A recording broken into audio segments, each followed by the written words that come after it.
sweets. So let's use what we've got at home to make some sweet soybean milk and white fungus dessert. This dessert is super easy to make. You can learn it in one go. Whenever you feel like having some, you can just make it yourself at home. Welcome to subscribe my channel and save this recipe so you may refer back when you need this recipe. Ingredients: snow fungus, dessert bean curd, red dates, honey rock sugar. Wash and sliced red dates. Just put the chopped red dates into the pot first. Let them simmer and bring out their flavor. Soak the snow fungus in water until it's soft. After it softens, cut off the tough, yellow part at the base and then snip it into small pieces. The yellow part of the snow fungus root is especially tough. No matter how long you boil it, it just won't soften up. If you take a bite, it feels like chewing on tree bark. The texture is really unpleasant. Plus, it's hard on your stomach and difficult to digest, so make sure to trim it off thoroughly before cooking. Picking snow fungus is easy. Go for the white, tightly packed ones if you want a crunchy bite. Choose the yellowish, thicker dried ones if you prefer a soft, gelatinous texture. That soft, gelatinous snow fungus dessert is way more satisfying. It melts in your mouth with a lovely sweetness. The texture is just so comforting and rich. After preparing and rinsing the snow fungus, put it in the pressure cooker with sweet soup and dried bean curd sheets. Then cook for 30 minutes.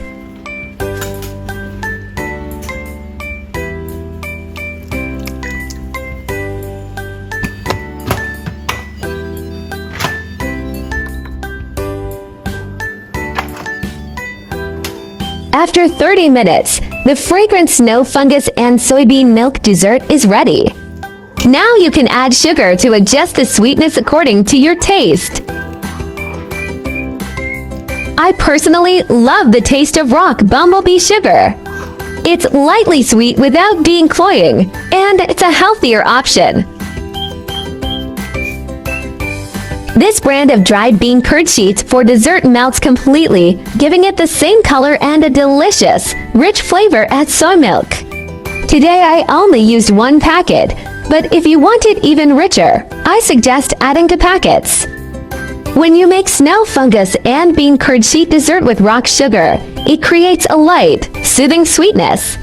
The rock sugar's flavor is gentle. It doesn't overpower the soybean aroma or the delicate fragrance of the snow fungus. It goes down smoothly without being cloying, leaving a subtle honey-like aftertaste. The red dates add a natural sweetness to the dessert, making the flavor richer and more complex.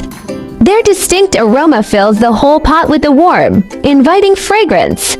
Regularly eating them can help nourish your blood and energy, especially good if you often have cold hands and feet. Drinking a bowl in winter warms you up from the stomach right down to your fingertips. The combination of snow fungus and red dates is a perfect match.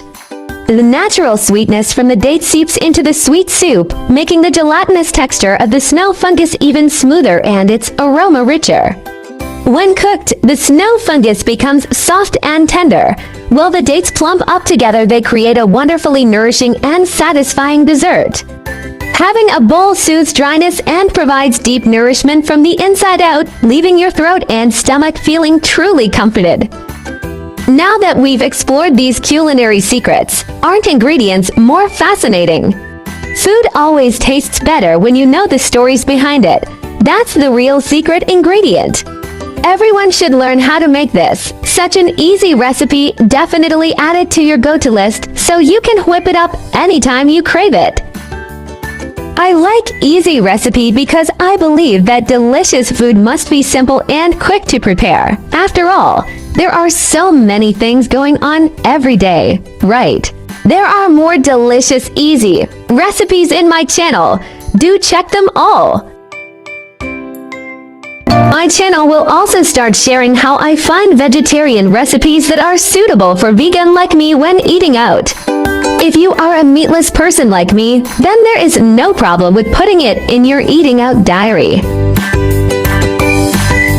Vegetarianism can be divided into the following categories, and their differences are briefly summarized. Vegan: do not consume any animal products, including meat, fish, eggs, milk, honey, etc. Avoid using animal products such as leather and wool.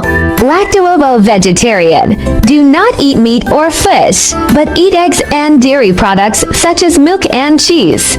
Lacto-vegetarian: do not eat meat, fish, eggs, but eat dairy products such as milk and sourdough. For OVO-vegetarian: do not eat meat, fish, dairy products, but eat eggs. Pescatarian: do not eat red meat or poultry, but eat fish, seafood, and may also eat eggs and milk. Flexitarian: mainly vegetarian, occasionally eat a small amount of meat or fish, without strict restrictions. Religious, cultural vegetarianism such as Buddhist vegetarianism and Hindu vegetarianism may prohibit the consumption of specific meats such as beef, pork, or 5 pungent vegetables such as onions and garlic. Main difference: whether eggs, milk, fish are included, and the degree of strictness. Veganism is the strictest, and flexitarianism is the most relaxed. Try to start with one meat-free day. Weekly small steps create big impacts. Heal the planet. Each vegan meal slashes 50% carbon footprint and saves water. Your fork protects forests and wildlife habitats. Kindness matters. Choosing veggies means saying yes to compassion, reducing farmed animal suffering with every bite. Boost your health. Plant-based meals packed with fiber and antioxidants cut heart disease risks, leaving you energized and glowing. I share delicious recipes every day, so don't miss it. Thanks for watching. See you in next video.